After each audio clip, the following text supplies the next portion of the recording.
اگر میں اپنے مذہب کے لینس سے دیکھتا ہوں تو امام حسین علیہ السلام کی جو قربانی ہے، جو حق ہے، حق پہ وہ جو قربان ہوئے، جو شہید ہوئے، تو میں ان کو سلوٹ کرتا ہوں۔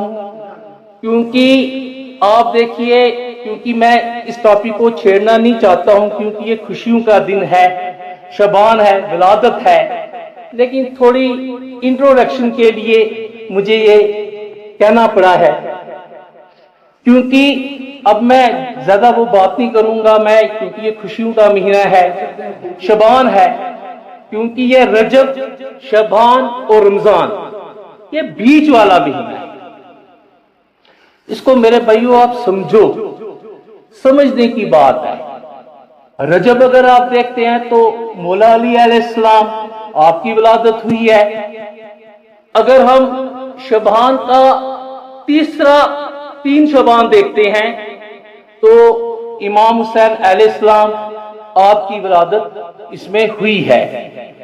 تو بہت سارے 1 سے لے کے 15 تک یہ بیچ میں ولادتیں ہوئی ہیں اہل بیت کی۔ اور آپ یہاں پہ حیران ہو گئے، اگر ہم سوچیں، اسپیرچوئلٹی کو دیکھیں، روحانیت کو دیکھیں، تو شبان کا جو مہینہ ہے، اللہ کے رسول اللہ صلی اللہ علیہ وسلم آپ اس مہینے میں کثرت کے ساتھ روزہ رکھتے ہیں۔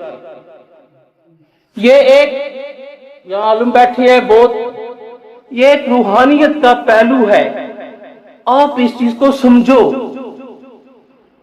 اللہ کے رسول اللہ صلی اللہ علیہ وسلم خطیب النبی رسول پاک آپ روزہ رکھتے تھے، اور دیکھیے کہ یہ روزہ رکھنے کا اور ساتھ میں ولادت، یعنی یہ کتنی بڑی یہ ہے، ایک انڈیکیشن دیتی ہے کتنا روحانیت کا مہینہ ہے۔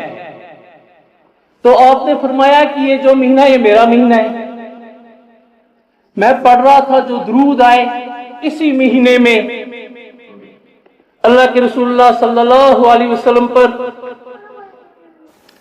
تو اس میں ایک چیز دیکھیے، میں تھوڑا سا میں نے بات کی تھی محرم کی، کیونکہ اس ٹاپک کو بھی میں چھیڑنا نہیں چاہتا ہوں، کیونکہ شعبان کا ایک ایسا مہینہ ہے جہاں پہ ولادت ہوئی، اور دیکھیے کہ محرم ایسا مہینہ ہے جہاں پہ کوئی ولادت ہوئی نہیں ہے، وہاں پہ شہیدیاں ہوئی، وہاں پہ صرف شہادت ہے۔ اگر ہم یہ صبر کو دیکھیں گے تو وہاں پہ ولادت ہوئی ہے، آپ کئی چیزیں ہوتی ہیں، اس چیز کو میں ٹیسٹ نہیں کروں گا، کبھی موقع ملے گا تو اس پہ میں بات کروں گا۔ اب دیکھیے شبان ولادت اور محرم جو ہے وہاں پہ شہادت، یعنی حق پر شہید ہونے کے لیے اللہ تعالیٰ نے ان ہستیوں کو، ان شہیدوں کو شبان کے مہینے میں یہاں پہ ان کا ظہور ہوا۔